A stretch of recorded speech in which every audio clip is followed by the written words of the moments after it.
Você já foi expulsa da própria casa por alguém que deveria te proteger? Eu sou Serena, tenho 60 anos e descobri que minha filha guardava uma surpresa cruel para depois do funeral do meu marido. Mãe, você não serve para mais nada mesmo. É melhor procurar um lugar só seu. Essas foram as palavras que minha própria filha me disse 3 dias depois do funeral do meu marido. Eu sou Serena Almeida Santos, tenho 60 anos e nunca imaginei que chegaria o dia em que precisaria contar essa história para vocês. Estava ali, na cozinha da minha própria casa, ainda vestindo preto, ainda sentindo o cheiro do perfume do Rogério impregnado nas roupas dele que eu não conseguia tirar do armário. 3 dias. Apenas 3 dias desde que enterramos o homem que foi minha vida por 38 anos e minha única filha já tinha planos para me descartar como um móvel velho. O acidente aconteceu numa terça-feira chuvosa de março. Rogério estava voltando da empresa dele, uma construtora que ele havia construído do zero, quando um caminhão furou o sinal vermelho na Marginal Tietê. O impacto foi tão violento que ele morreu na hora. 62 anos de vida, uma vida inteira de trabalho duro e dedicação à família, acabaram num piscar de olhos. Lembro-me de estar lavando a louça do jantar quando o telefone tocou. Era a voz trêmula de um policial me dizendo palavras que meu cérebro se recusava a processar. Senhora, precisa vir ao Hospital das Clínicas urgentemente. Seu marido sofreu um acidente. Minhas pernas tremeram tanto que precisei me apoiar na pia para não desabar ali mesmo. A corrida até o hospital foi um borrão de lágrimas e orações desesperadas. Júlia, minha filha de 35 anos, me encontrou no corredor da emergência. Ela chegou com aquela cara de preocupação que eu conhecia desde pequena, mas havia algo diferente no olhar dela. Algo que na época eu não conseguia identificar, mas que agora entendo perfeitamente. O médico foi direto. Não havia o que fazer. Rogério havia partido instantaneamente, sem dor, sem sofrimento. Pelo menos isso me consolava. Mas ali, naquele corredor frio e com cheiro de desinfetante, minha vida de casada chegou ao fim de forma abrupta e cruel. Os dias seguintes foram uma névoa de condolências, arranjos de funeral e papelada. Júlia assumiu o controle de tudo, organizou o velório, escolheu o caixão, falou com o padre. Eu estava tão abalada que agradeci por ter uma filha tão presente e eficiente. Que boba eu fui. O funeral foi concorrido. Rogério era respeitado no bairro, tinha muitos clientes que se tornaram amigos ao longo dos anos. A igreja ficou lotada e eu me senti amparada por todo aquele carinho. Pessoas que eu nem sabia que conheciam meu marido vieram me abraçar e dizer como ele era um homem íntegro e trabalhador. Mas foi na volta do cemitério que as coisas começaram a ficar estranhas. Júlia não quis que eu fosse para a casa dela, como sempre fazia quando me sentia triste. Disse que eu precisava processar meu luto na minha própria casa, que era melhor assim. Na época, achei que ela estava sendo carinhosa, me dando espaço para chorar sozinha. Ledo engano. No primeiro dia após o funeral, Júlia apareceu em casa com uma pasta cheia de documentos. Disse que precisávamos conversar sobre questões práticas. Sentou-se na mesa da sala de jantar, a mesma mesa onde havíamos compartilhado milhares de refeições em família, e começou a falar sobre testamento, herança e inventário. Eu ainda estava atordoada demais para prestar atenção nos detalhes. Sabia que Rogério tinha deixado tudo organizado, ele sempre foi muito meticuloso com essas coisas. A casa, a empresa, as aplicações, tudo estava no nome dele, e pelo que eu entendia, passaria para Júlia como única herdeira. Rogério sempre disse que queria deixar a filha bem encaminhada na vida. No segundo dia, Júlia voltou com mais papéis e uma atitude mais firme. Começou a falar sobre mudanças necessárias e sobre como eu precisava me adaptar à nova realidade. Disse que a casa era grande demais para uma pessoa só, que eu gastaria muito com manutenção, que seria melhor eu encontrar um apartamento menor. Fiquei confusa. Aquela era minha casa há 25 anos. Cada canto tinha uma lembrança do Rogério. Cada móvel havia sido escolhido por nós dois. O jardim que eu cultivava com tanto carinho, a cozinha onde preparava os pratos que ele adorava, o quarto onde dividimos sonhos e construímos planos. Como eu poderia simplesmente sair dali? Tentei argumentar que a casa era grande mesmo, mas que eu poderia fechar alguns cômodos, que conseguiria dar conta da manutenção. Júlia me olhou com uma impaciência que me gelou o sangue e disse que não era uma questão de conseguir ou não. Era uma questão de racionalizar os bens. No terceiro dia, ela chegou com o marido dela, o Fernando. Um homem que eu nunca gostei muito, sempre achei meio interesseiro, mas que meu Rogério tolerava por amor à filha. Eles se sentaram no sofá da sala como se fossem os donos da casa, e foi quando ouvi aquelas palavras que jamais esquecerei. Mãe, vamos ser práticos. Você tem 60 anos, não trabalha há décadas, não tem renda própria. Papai deixou tudo isso para eu cuidar, e eu vou cuidar da melhor forma possível. Mas você precisa entender que as coisas mudaram. Fernando e eu queremos nos mudar para cá. É uma casa muito boa para constituirmos nossa família. Você pode ficar no apartamento do centro que papai deixou alugado, assim você fica independente e nós também. Apartamento do centro? Que apartamento do centro? Rogério nunca me falou de apartamento nenhum. Júlia percebeu minha confusão e explicou, com aquele tom de quem fala com uma criança, que meu marido tinha um apartamento de 2 quartos na região central que ficava alugado e que agora estava vago. Disse que eu poderia morar lá, que seria até melhor para mim, porque ficaria perto do comércio, dos médicos, dos ônibus. Que uma mulher da minha idade não precisava de uma casa tão grande. E então veio a frase que partiu meu coração ao meio. Mãe, você não serve para mais nada mesmo. É melhor procurar um lugar só seu. O silêncio que se seguiu foi ensurdecedor. Fernando olhava para o teto claramente desconfortável. Júlia mantinha aquela expressão dura, determinada. E eu senti como se tivesse levado um soco no estômago. Não serve para mais nada. Minha própria filha, que eu carreguei no ventre por 9 meses, que amamentei, que cuidei quando teve catapora, que levei na escola todos os dias, que ajudei com a lição de casa, que consolei quando teve o coração partido pela primeira vez, essa mesma filha estava me dizendo que eu não servia para mais nada. Tentei argumentar. Disse que sempre cuidei dela e do pai dela, que sempre fui uma mãe presente, que poderia ajudar quando eles tivessem filhos. Júlia riu de forma amarga e disse que se eles quisessem filhos, contratariam uma babá profissional, não uma avó sem experiência moderna. Cada palavra era como uma facada. Eu que havia dedicado minha vida inteira à família, que havia aberto mão da minha carreira de professora para cuidar da casa e da filha, que havia sido a esposa exemplar, a mãe dedicada, estava sendo descartada como se não tivesse valor nenhum. Fernando tentou amenizar, dizendo que eu não estava sendo expulsa, apenas relocada para um lugar mais adequado à minha faixa etária. Mas eu não era idiota. Sabia que estava sendo tirada da minha própria casa para dar lugar aos planos deles. Naquela noite, sozinha no quarto que havia dividido com Rogério por tantos anos, chorei até não ter mais lágrimas. Olhei para a foto dele na mesinha de cabeceira e me perguntei se ele sabia que isso aconteceria. Se ele imaginava que a filha que ele tanto amava seria capaz de me tratar dessa forma. Foi então que comecei a questionar outras coisas. Por que Rogério nunca me falou sobre esse apartamento? Por que deixou tudo no nome da Júlia e não fez uma divisão? Será que ele realmente confiava tanto na filha assim, ou havia algo que eu não sabia? No dia seguinte, Júlia voltou com a chave do apartamento e disse que eu tinha 1 semana para me organizar. 1 semana. Como se 25 anos de vida naquela casa pudessem ser empacotados em 1 semana. Peguei a chave com as mãos tremendo e senti que minha vida havia chegado ao fim. Aos 60 anos, eu estava sendo descartada pela própria família, jogada num apartamento desconhecido, sem saber como recomeçar. Mas o destino, às vezes, tem planos que a gente não imagina.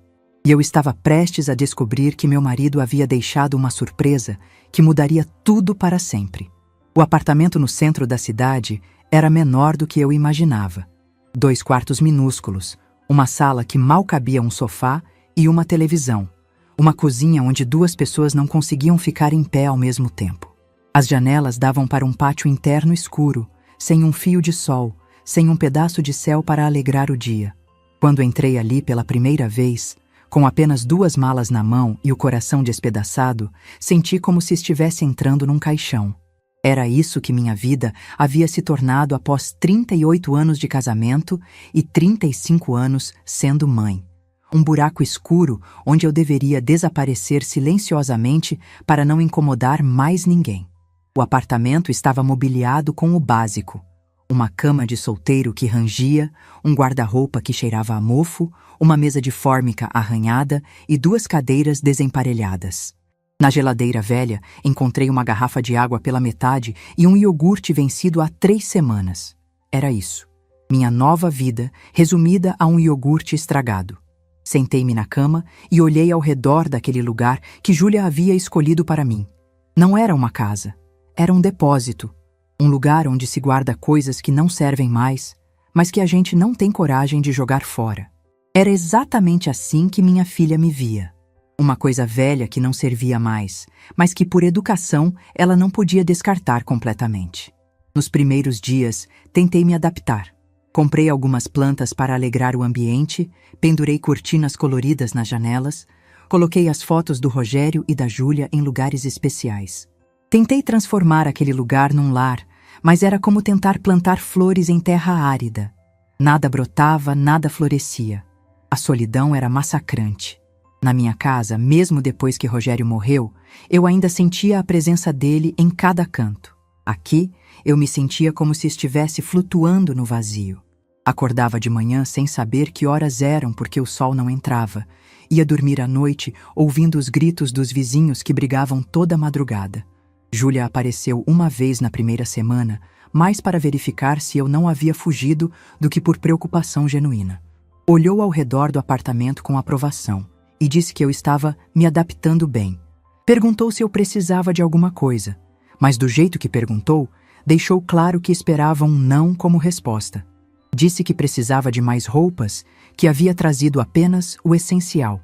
Ela suspirou como se eu fosse uma criança chata, pedindo doce, e prometeu que passaria na casa para pegar algumas coisas minhas. Mas as semanas passaram e ela nunca trouxe nada. Quando eu ligava perguntando, ela sempre tinha uma desculpa. Estava ocupada organizando a mudança. Fernando estava estressado no trabalho, ela havia esquecido. Foi nessa época que comecei a perceber como eu havia me tornado invisível para minha própria filha. Não era mais uma pessoa com necessidades, desejos ou sentimentos. Era apenas um problema que havia sido resolvido e arquivado. Comecei a sair do apartamento por desespero. Caminhava pelas ruas do centro sem destino. Entrava em lojas apenas para ter com quem conversar. Sentava em praças para observar outras pessoas vivendo suas vidas. Foi numa dessas caminhadas que conheci Dona Eulália, uma senhora de 68 anos que vendia docinhos na porta da igreja. Dona Eulália tinha um brilho no olhar que eu havia perdido há muito tempo.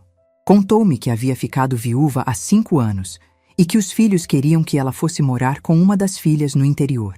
Mas ela se recusou. Abriu aquele negocinho de doces e estava tocando a vida sozinha, com dignidade e independência. Conversávamos todas as manhãs quando eu passava pela igreja. Ela me contava histórias da sua juventude, dos tempos difíceis que enfrentou, de como havia aprendido a se valorizar depois dos 60. Disse uma coisa que me marcou.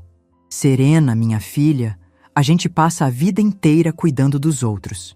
Quando eles crescem e não precisam mais de nós, a gente acha que nossa vida acabou. Mas é aí que ela realmente começa. Mas eu não conseguia sentir isso. Me sentia como uma planta arrancada da terra, murchando lentamente num vaso pequeno demais. Acordava todos os dias com aquela sensação de que havia perdido meu lugar no mundo, de que não tinha mais propósito, de que realmente não servia para mais nada, como Júlia havia dito. Foi no final do primeiro mês que recebi uma ligação estranha. Era de um escritório de advocacia que eu não conhecia, pedindo para que eu fosse até lá para tratar de assuntos relacionados ao inventário do Sr. Rogério Santos. Achei estranho porque Júlia havia me dito que tudo estava sendo resolvido pelo advogado da família, o Dr. Menezes, que conhecíamos há anos. Disse ao rapaz que já havia um advogado cuidando de tudo, mas ele insistiu que precisava falar comigo pessoalmente, que havia questões importantes que precisavam ser esclarecidas. Deu-me o endereço e marcou para o dia seguinte. Liguei para Júlia para contar sobre a ligação, mas ela pareceu irritada. Disse que provavelmente era algum aproveitador tentando se meter no inventário, que eu não deveria ir, que ela resolveria tudo. Mas alguma coisa na voz dela me incomodou. Havia um nervosismo que eu não conseguia entender. Naquela noite, não consegui dormir. Fiquei pensando nas palavras do rapaz do escritório, na reação estranha da Júlia, em todas as coisas que não faziam sentido desde a morte do Rogério. Por que meu marido nunca me falou sobre aquele apartamento? Por que ele deixou tudo para Júlia e não fez uma divisão? Por que ela teve tanta pressa em me tirar de casa? Na manhã seguinte, contra a orientação da minha filha, decidi ir ao escritório. Não tinha mais nada a perder mesmo. Minha vida já havia sido destruída. Então que mal poderia fazer descobrir mais uma verdade dolorosa? O escritório ficava num prédio elegante na região da Paulista. Quando cheguei, fui recebida por um homem de uns 50 anos, muito bem vestido, que se apresentou como Dr. Ricardo Alves. Ele me olhou com uma expressão que eu não conseguia decifrar, uma mistura de seriedade e algo que parecia compaixão. Sentamos numa sala com vista para a avenida, e ele começou me fazendo perguntas sobre minha situação atual, onde eu estava morando, se estava satisfeita, se tinha acesso aos bens deixados pelo meu marido. Respondi honestamente que estava morando no apartamento que Júlia havia me destinado, que ela estava cuidando de tudo. Foi então que Dr. Ricardo fez uma pergunta que me gelou. A senhora chegou a ler o testamento do seu marido? Disse que não, que Júlia havia me mostrado apenas alguns papéis e que eu estava muito abalada para entender tudo. Ele balançou a cabeça e disse que imaginava que fosse isso. Tirou uma pasta da gaveta e colocou alguns documentos na mesa. Senhora Serena, creio que há algumas informações importantes que a senhora precisa saber sobre a herança do seu marido. Meu coração começou a bater mais rápido. Havia algo na voz dele que me dizia que minha vida estava prestes a mudar novamente. Ele explicou que havia sido advogado pessoal do Rogério nos últimos 3 anos, cuidando de questões específicas que meu marido queria manter em sigilo total. Disse que Rogério havia feito não apenas um testamento, mas um testamento com cláusulas muito particulares. Começou a ler um documento que reconheci como sendo da letra do meu marido. Era mesmo o punho dele, aquela caligrafia que eu conhecia tão bem. Mas o conteúdo me deixou sem palavras. Deixo todos os meus bens para minha filha, Júlia Santos Silva, incluindo a casa da família, a empresa, as aplicações e demais ativos, com a condição expressa e irrevogável de que ela cuide de minha esposa, Serena Almeida Santos, com amor, carinho e respeito até o fim de sua vida. Caso esta condição não seja cumprida, todos os bens passarão automaticamente para minha esposa. Dr. Ricardo parou de ler e me olhou. Há mais, senhora Serena, muito mais. Continuou lendo sobre cláusulas que especificavam o que significava cuidar com amor, carinho e respeito. Manter a mãe na casa da família, garantir seu bem-estar físico e emocional, consultar suas opiniões em decisões importantes, tratá-la como matriarca da família. E a parte mais impressionante. Rogério havia deixado instruções para que eu fosse observada secretamente por 3 meses após sua morte. Dr. Ricardo havia contratado um investigador particular para acompanhar como Júlia me tratava. Tudo estava documentado. Minha expulsão de casa, minha vida solitária no apartamento do centro. Olhei para aquele homem elegante que estava me contando que meu marido havia previsto exatamente o que aconteceria. Rogério conhecia nossa filha melhor do que eu imaginava. Ele sabia que ela seria capaz de me descartar assim que ele não estivesse mais ali para me proteger. Dr. Ricardo sorriu pela primeira vez na conversa. Senhora Serena, pela cláusula de proteção do testamento, todos os bens que estavam destinados à sua filha agora pertencem à senhora. A casa, a empresa, os 3 milhões de reais em aplicações, tudo. Senti as pernas bambearem. 3 milhões? Rogério tinha 3 milhões em aplicações e eu não sabia? Dr. Ricardo confirmou que meu marido havia sido muito discreto sobre suas economias, mas que havia juntado uma fortuna considerável ao longo dos anos de trabalho. Há apenas um detalhe, senhora Serena. A transferência só pode ser oficializada se a senhora quiser. Se preferir perdoar sua filha e manter as coisas como estão, é um direito seu também. Olhei pela janela daquela sala elegante para a movimentação da Paulista e senti algo que não sentia há muito tempo. Poder. O poder de escolher meu próprio destino, de decidir como queria ser tratada, de determinar as consequências dos atos das pessoas ao meu redor. Júlia achava que eu não servia para mais nada. Estava prestes a descobrir o quanto havia se enganado. Saí do escritório do Dr. Ricardo com as pernas bambas e o coração disparado. Nas mãos, carregava uma pasta com documentos que mudavam completamente minha realidade.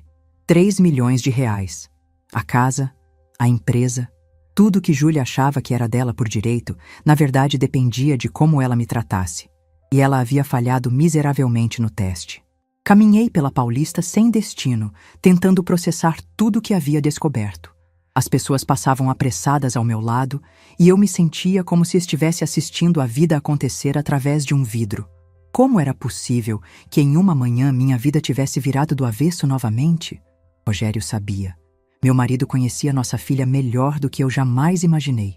Durante todos aqueles anos em que eu a defendia, dizendo que ela era apenas distraída ou ocupada demais para demonstrar carinho, ele via através da máscara.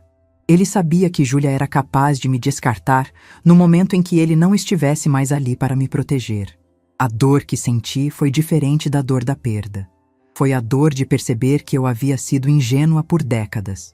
Quantas vezes Rogério tentou me alertar sobre o comportamento da nossa filha e eu não quis enxergar. Quantas vezes ele sugeriu que fizéssemos planos para a nossa velhice e eu disse que Júlia cuidaria de nós. Parei num café próximo ao escritório e pedi um café com leite. Minhas mãos tremiam tanto que mal conseguia segurar a xícara. A garçonete, uma moça jovem com cara simpática, perguntou se eu estava passando mal. Deve ter sido óbvio que eu estava em choque. Disse que estava bem, apenas processando algumas notícias importantes. Ela sorriu e disse que esperava que fossem boas notícias. Eu não sabia como responder. Eram boas? Ruins?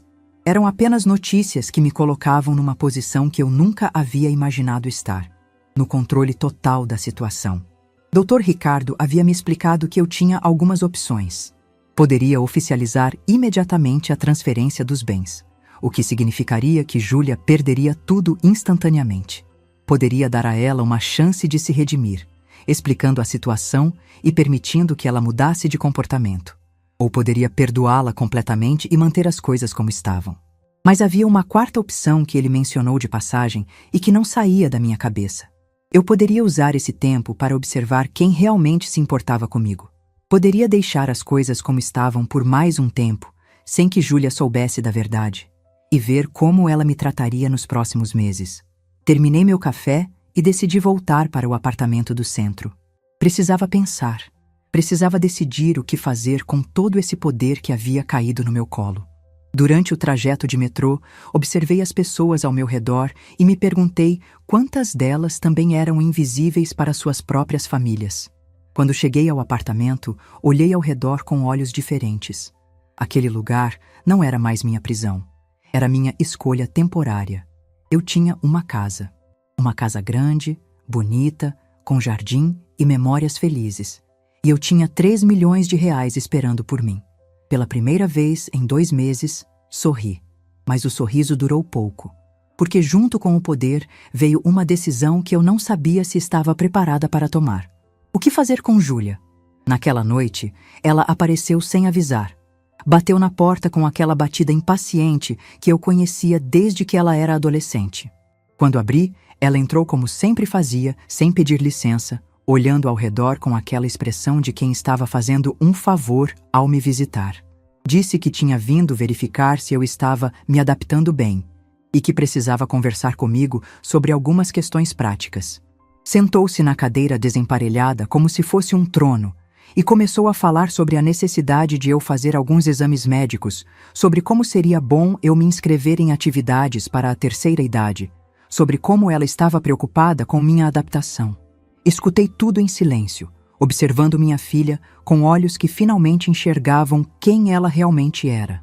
Cada palavra saía da boca dela como se fosse um favor que estava me fazendo, como se cuidar minimamente da própria mãe fosse um ato de generosidade extraordinária. Quando ela terminou de falar, perguntou se eu precisava de alguma coisa. Disse que sim, que o apartamento estava muito frio à noite e eu queria pegar alguns cobertores da minha antiga casa. Ela suspirou e prometeu que passaria lá quando tivesse tempo. Foi então que decidi testar até onde ia sua crueldade. Contei que havia recebido uma ligação de um escritório de advocacia sobre o inventário e perguntei se ela sabia do que se tratava. Ela perguntou detalhes sobre a ligação, que escritório era, o que haviam dito exatamente. Havia um nervosismo em sua voz que confirmava minhas suspeitas. Menti dizendo que não havia ido ao encontro, que havia seguido seu conselho e ignorado a ligação. Vi o alívio em seu rosto e soube que havia algo que ela não queria que eu descobrisse. Obviamente, ela sabia sobre as cláusulas do testamento. Sabia e havia apostado que eu nunca descobriria. Depois que ela saiu, fiquei pensando em como havia sido calculada sua frieza. Não havia sido um impulso de raiva ou tristeza que a fez me expulsar de casa. Havia sido uma decisão fria, calculada, baseada na certeza de que eu nunca saberia meus direitos. Nos dias seguintes, comecei a ver tudo com mais clareza. Lembrei-me de como Júlia havia assumido rapidamente o controle de tudo após a morte do Rogério. Como ela havia me mantido longe das reuniões com o advogado. Como havia me desencorajado a fazer perguntas sobre a herança. Ela sabia exatamente o que estava fazendo. Uma semana depois, recebi outra visita. Dessa vez era Fernando, o marido dela, sozinho. Ele parecia desconfortável, olhando para os lados como se tivesse medo de ser visto ali. Disse que queria conversar comigo sobre Júlia, que estava preocupado com ela. Contou que minha filha andava estranha desde que se mudaram para minha antiga casa, que ela verificava a correspondência obsessivamente, que atendia ligações em voz baixa, que havia contratado um advogado diferente sem explicar o motivo. Disse que sentia que ela estava escondendo alguma coisa importante. Fernando nunca havia sido meu genro favorito, mas naquele momento percebi que ele genuinamente se importava com Júlia e estava preocupado. Disse que achava que minha filha estava com medo de algo, mas que ela se recusava a conversar com ele sobre o assunto. Fiquei tentada a contar tudo para ele, mas Dr. Ricardo havia me alertado sobre a importância de manter sigilo até que eu tomasse minha decisão final. Disse a Fernando que talvez Júlia estivesse apenas estressada com as mudanças e que ele deveria ter paciência. Mas depois que ele saiu, comecei a pensar se Júlia merecia a lealdade que Fernando demonstrava por ela. Será que ela contaria a verdade para o próprio marido se a situação fosse inversa? Foi nessa época que comecei a frequentar um grupo de apoio para pessoas que haviam perdido o cônjuge. Dona Eulália, a senhora que vendia docinhos, havia me recomendado. Disse que me faria bem conversar com pessoas que entendiam minha dor. O grupo se reunia toda quinta-feira numa sala da paróquia. Éramos 8 pessoas, a maioria mulheres, todas tentando reconstruir suas vidas após perdas devastadoras. Ali, escutei histórias que me fizeram perceber que minha situação com Júlia não era a única. Dona Mercedes, de 65 anos, contou como os filhos haviam vendido a casa dela para pagar dívidas próprias, deixando-a morando de favor com uma sobrinha. Seu João, de 70 anos, relatou como a nora havia convencido o filho a interná-lo num asilo para ficar com sua aposentadoria. Mas também ouvi histórias de esperança. Dona Cristina, de 58 anos, contou como havia descoberto que o marido havia deixado uma conta poupança secreta que ela desconhecia, o que lhe deu condições de recomeçar a vida com dignidade. Seu Mário, de 72 anos, falou sobre como havia se reconciliado com a filha após uma conversa franca sobre expectativas e limites. Essas histórias me fizeram perceber que eu tinha uma oportunidade rara, o poder de escolher como minha história terminaria. Não era vítima das circunstâncias. Era protagonista da minha própria vida. Uma noite, sozinha no apartamento, peguei o telefone e liguei para Dr. Ricardo. Disse que havia tomado minha decisão sobre como proceder. Ele agendou uma reunião para a semana seguinte, mas antes perguntou se eu estava preparada para as consequências da minha escolha. Respondi que estava. Pela primeira vez em 60 anos, eu estava realmente preparada para fazer valer minha vontade. Júlia havia me ensinado que eu não servia para mais nada. Estava prestes a descobrir o quanto se enganara. Naquela noite, dormi melhor do que havia dormido em meses. Sonhei com Rogério, e no sonho ele sorria para mim com aquele sorriso orgulhoso que eu tanto amava. Quando acordei, sabia exatamente o que fazer. Na segunda-feira seguinte, voltei ao escritório do Dr. Ricardo com uma determinação que eu não sentia há décadas. Havia passado o fim de semana inteiro planejando cada detalhe do que faria. Não seria apenas uma questão de recuperar meus bens. Seria uma lição sobre respeito, dignidade e consequências. Dr. Ricardo me recebeu com aquele mesmo sorriso discreto da primeira vez. Sentamos na mesma sala com vista para a Paulista, mas dessa vez eu não estava mais a mulher perdida e confusa que havia entrado ali 2 semanas antes. Estava decidida e sabia exatamente o que queria. Disse que havia escolhido oficializar a transferência dos bens, mas que queria fazer isso de uma forma específica. Não queria simplesmente tomar tudo de Júlia num processo legal frio. Queria que ela entendesse exatamente por que estava perdendo tudo. Queria que ela soubesse que as palavras têm consequências. Dr. Ricardo me explicou que podíamos fazer de 2 maneiras: notificação oficial através do cartório ou confronto direto com minha presença. Escolhi a segunda opção.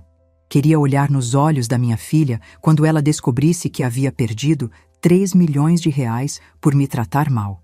Combinamos que ele iria até minha antiga casa na quinta-feira às 14h, hora em que Júlia costumava estar em casa, já que havia parado de trabalhar depois que se mudou para lá. Fernando estaria no escritório, então seria apenas eu, ela e a verdade nua e crua.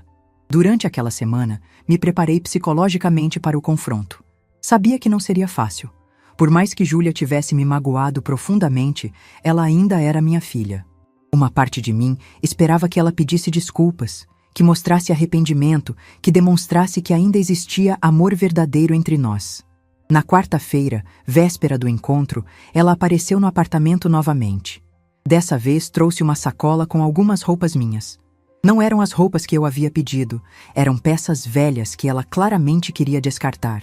Mesmo assim, agradeci como se fosse um grande favor. Júlia parecia mais relaxada dessa vez.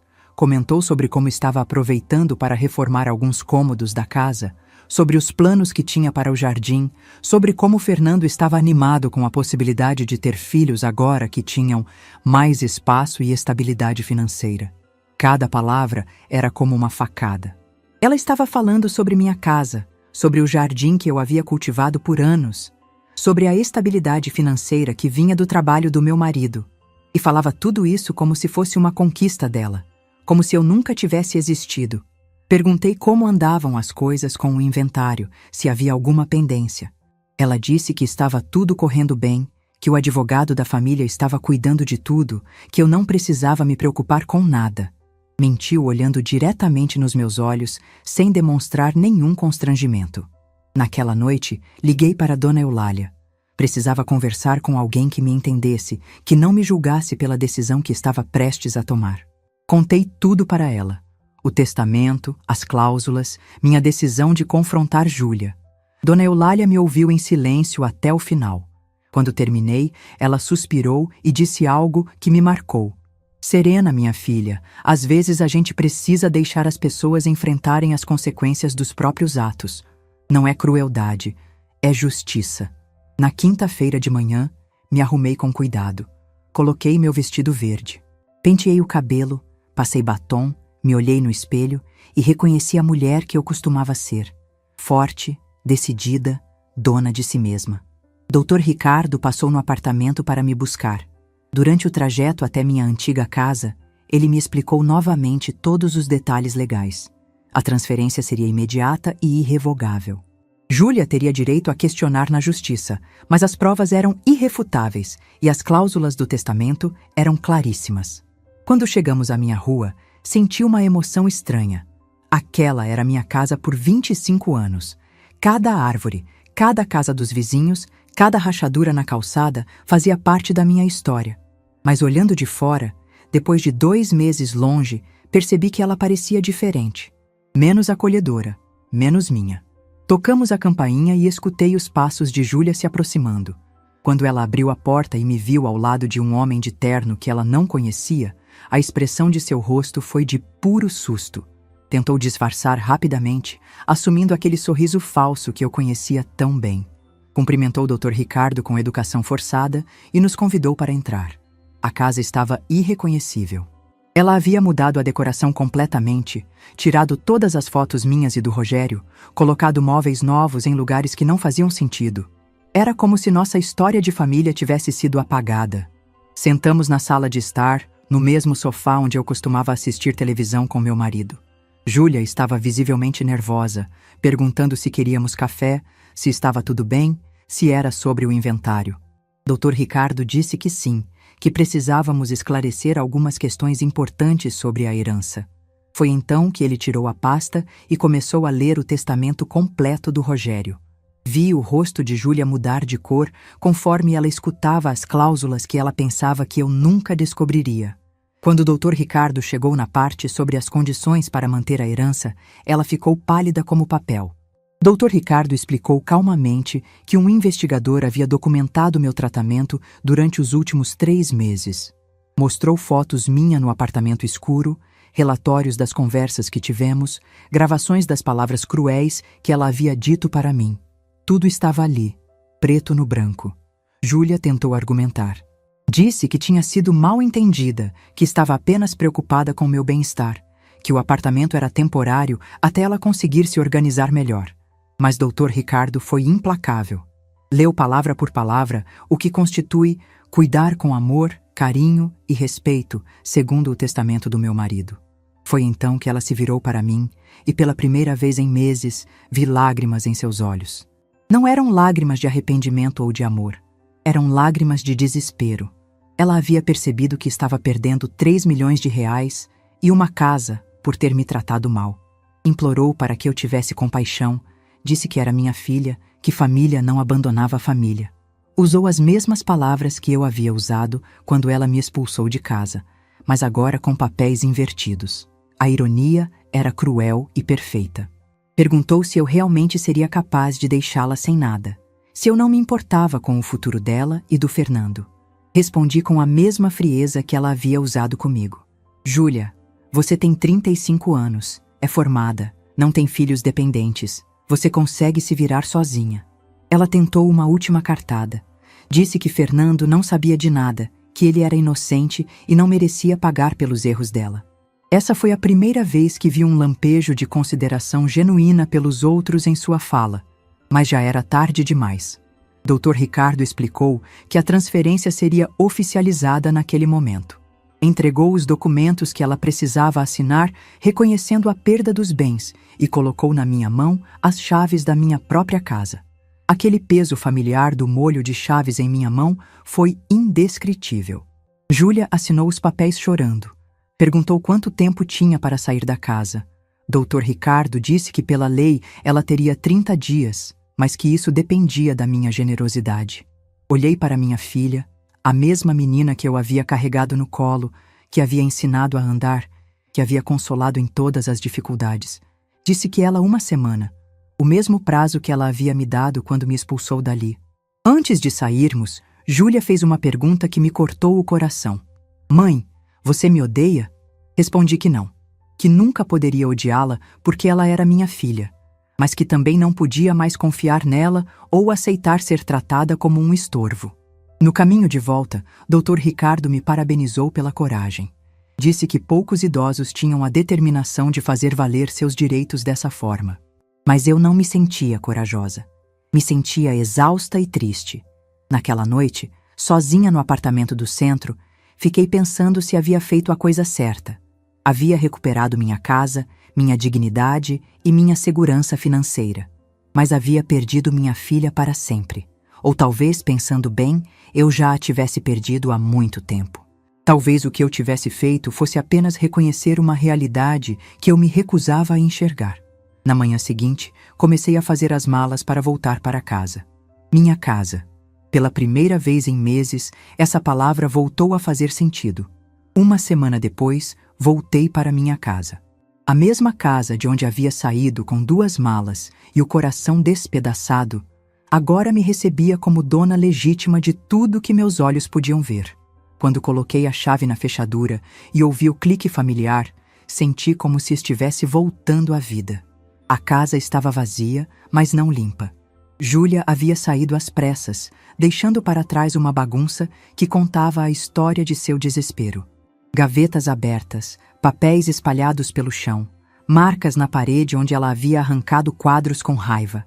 Era a assinatura de uma derrota que ela não soube aceitar com dignidade. Caminhei devagar pelos cômodos, reconhecendo cada cantinho que havia sido meu lar por tantos anos. O quarto principal, onde Rogério e eu dividimos sonhos e construímos planos. A cozinha, onde preparei milhares de refeições com amor. O jardim onde passei manhãs inteiras cuidando das flores que eram meu orgulho. Mas havia algo diferente na atmosfera. Não era mais apenas nostalgia ou saudade. Era a sensação de recomeço. Aos 60 anos, eu estava tendo uma segunda chance de viver minha própria vida, nos meus próprios termos. A primeira coisa que fiz foi ligar para uma empresa de limpeza. Queria que cada canto fosse higienizado, que o cheiro de raiva e ressentimento fosse removido para sempre. Enquanto as faxineiras trabalhavam, fui até o banco para entender melhor minha nova realidade financeira. Quando o gerente me mostrou o saldo das contas que agora estavam no meu nome, precisei sentar. 3.400.000 reais. Rogério havia sido mais bem-sucedido do que eu jamais imaginara, e mais discreto também. Toda aquela riqueza existia sem que eu soubesse, enquanto eu me preocupava com o dinheiro do supermercado. O gerente me explicou que havia aplicações em renda fixa, ações de empresas sólidas e até mesmo alguns imóveis comerciais que eu desconhecia. Meu marido havia construído um império financeiro silencioso, e agora eu era a rainha desse reino que nem sabia que existia. Durante aquela primeira semana de volta à casa, vivi numa espécie de sonho. Redecorei os cômodos que Júlia havia modificado, trouxe de volta as fotografias da família, replantei flores no jardim. Cada ação era um ato de reconstrução não apenas do espaço, mas da minha própria identidade. Foi na segunda semana que Fernando apareceu. Chegou num sábado à tarde, com uma cara de quem havia chorado muito. Quando abri a porta, ele me olhou com uma mistura de vergonha e desespero que me partiu o coração. Pediu para conversar comigo, disse que precisava entender o que havia acontecido. Júlia havia chegado em casa naquele dia da confrontação completamente transtornada, falando sobre testamentos, investigadores e 3 milhões perdidos. Ele não havia conseguido compreender direito a história, e Júlia se recusava a explicar os detalhes. Convidei Fernando para entrar e ofereci café. Ele se sentou no mesmo sofá onde havia crescido visitando nossa família, onde havia pedido Júlia em casamento, onde havia passado tantos domingos felizes. Agora estava ali como um homem derrotado, tentando entender como sua vida havia desmoronado em um dia. Contei tudo para ele, desde as primeiras friezas de Júlia após a morte do Rogério até o momento em que me expulsou de casa. Falei sobre o apartamento escuro, sobre as visitas calculadas dela, sobre como me senti descartada e invisível. Fernando me escutou em silêncio e vi lágrimas escorrerem pelo seu rosto. Quando terminei, ele me pediu desculpas. Disse que não sabia de nada, que se tivesse sabido jamais permitiria que ela me tratasse daquela forma. Contou que Júlia havia mentido para ele, dizendo que eu havia escolhido morar no apartamento porque queria independência, que eu estava feliz com a mudança. Fernando me perguntou se havia alguma possibilidade de reverter a situação, se eu poderia perdoar Júlia e devolver parte da herança. Olhei para aquele rapaz que sempre havia sido respeitoso comigo e senti pena genuína. Ele estava pagando pelo caráter da mulher que amava. Disse que a decisão havia sido tomada e que não voltaria atrás. Que Júlia havia tido inúmeras oportunidades de me tratar com dignidade e havia escolhido conscientemente o caminho da crueldade. Que algumas ações têm consequências irreversíveis. Antes de sair, Fernando me fez um pedido que me surpreendeu. Perguntou se eu permitiria que ele continuasse me visitando. Disse que durante todos aqueles anos eu havia sido mais mãe para ele do que sua própria mãe, que ele não queria perder esse vínculo por causa dos erros de Júlia. Fiquei emocionada com o pedido. Disse que ele seria sempre bem-vindo na minha casa, que eu não o punia pelos erros da minha filha. Aquela conversa me mostrou que era possível manter vínculos familiares baseados em amor verdadeiro, não em obrigação ou interesse. 3 meses depois de voltar para casa, minha vida havia adquirido uma rotina completamente nova. Acordava quando queria, tomava café na varanda observando meu jardim florido. Lia livros que havia deixado de lado durante anos.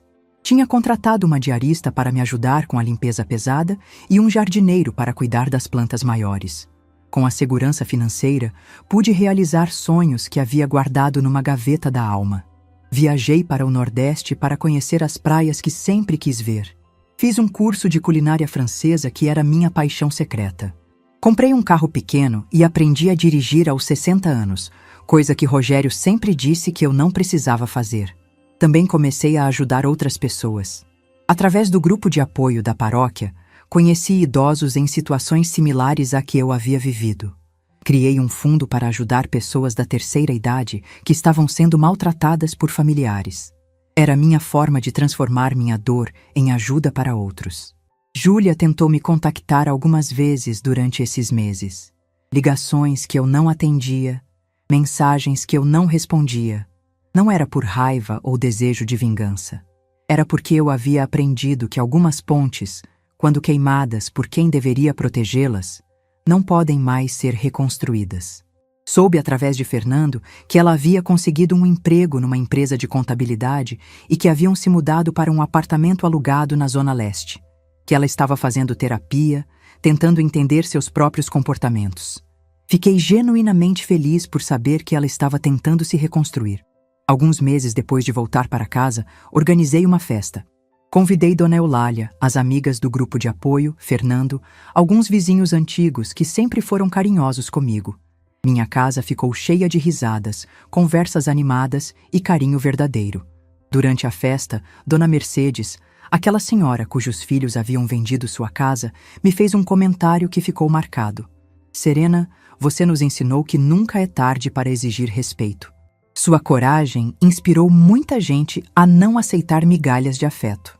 Naquele momento, entendi que minha história havia se tornado maior do que eu imaginava. Não era apenas sobre uma mulher que havia recuperado seus bens. Era sobre dignidade, sobre o direito de ser tratada com respeito independente da idade, sobre a coragem de fazer escolhas difíceis quando necessário. Fernando trouxe um presente especial, uma foto ampliada de mim e Rogério no nosso último aniversário de casamento. Disse que havia encontrado o negativo na casa antiga e que achava que eu gostaria de ter. Quando vi aquela imagem de nós dois sorrindo, soube que meu marido estaria orgulhoso das decisões que tomei. À noite, depois que todos foram embora, sentei na varanda com uma taça de vinho e olhei para as estrelas. Não sentia solidão, sentia plenitude.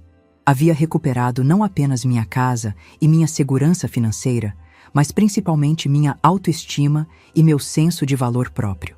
6 meses depois do confronto com Júlia, recebi uma carta dela. Uma carta longa, escrita à mão, onde ela reconhecia seus erros e pedia perdão. Dizia que a terapia a havia ajudado a entender que ela sempre teve medo de dividir o amor dos pais com qualquer pessoa, que após a morte do pai, esse medo se transformou em crueldade comigo. Pedia uma chance de conversar, de tentar reconstruir nossa relação. Não prometia que seria fácil, mas dizia que estava disposta a trabalhar para se tornar a filha que eu merecia ter. Li a carta várias vezes antes de decidir o que fazer. Não era uma questão de perdão. Eu já havia perdoado Júlia em meu coração. Era uma questão de proteção. Depois de tudo que havia passado, eu precisava ter certeza de que não voltaria a ser invisível ou desrespeitada. Decidi responder. Escrevi uma carta onde expliquei que a perdoava, mas que um relacionamento entre nós só seria possível se ela entendesse que eu não era mais a mulher que abaixava a cabeça e aceitava qualquer tratamento, que eu havia descoberto o meu valor e não abriria mão dele novamente. Marquei um encontro num café neutro, longe da nossa história familiar. Quando nos encontramos, Júlia estava diferente. Mais magra, com olheiras, mas havia algo em seus olhos que eu não via há anos. Humildade genuína. Conversamos por 2 horas. Ela reconheceu cada crueldade, cada palavra dura, cada momento em que me fez sentir invisível. Não tentou se justificar ou minimizar seus atos. Apenas assumiu a responsabilidade e me pediu uma chance de provar que havia mudado. Disse que aceitaria tentar reconstruir nosso relacionamento, mas que seria um processo longo e gradual. Que ela teria que conquistar minha confiança novamente, dia após dia, com ações consistentes de respeito e carinho. Hoje, posso dizer que tomei as decisões certas. Júlia e eu nos falamos uma vez por semana. Ela me visita quinzenalmente, sempre respeitosa e carinhosa. Fernando continua sendo meu genro do coração, e eles me contaram recentemente que estão tentando ter um bebê. Sei que se essa criança vier, serei uma avó presente, mas não submissa. Uma avó que ensina pelo exemplo que todas as pessoas, independente da idade, merecem ser tratadas com dignidade. Minha vida aos 60 anos é plena de possibilidades. Tenho projetos, sonhos, amigos verdadeiros e a certeza de que valho muito mais do que eu imaginava. As palavras cruéis de Júlia não foram o fim da minha história. Foi o começo de uma nova vida onde eu finalmente me coloquei em primeiro lugar. Se você está passando por algo parecido, se está sendo invisível na sua própria família, se estão te fazendo sentir que você não vale nada, lembre-se, você tem valor. Você merece respeito e nunca é tarde para exigir o tratamento que merece. Se essa história tocou seu coração, deixe seu like, se inscreva no canal e comente aqui embaixo. No meu lugar, o que você faria? Sua mensagem pode iluminar o dia de alguém.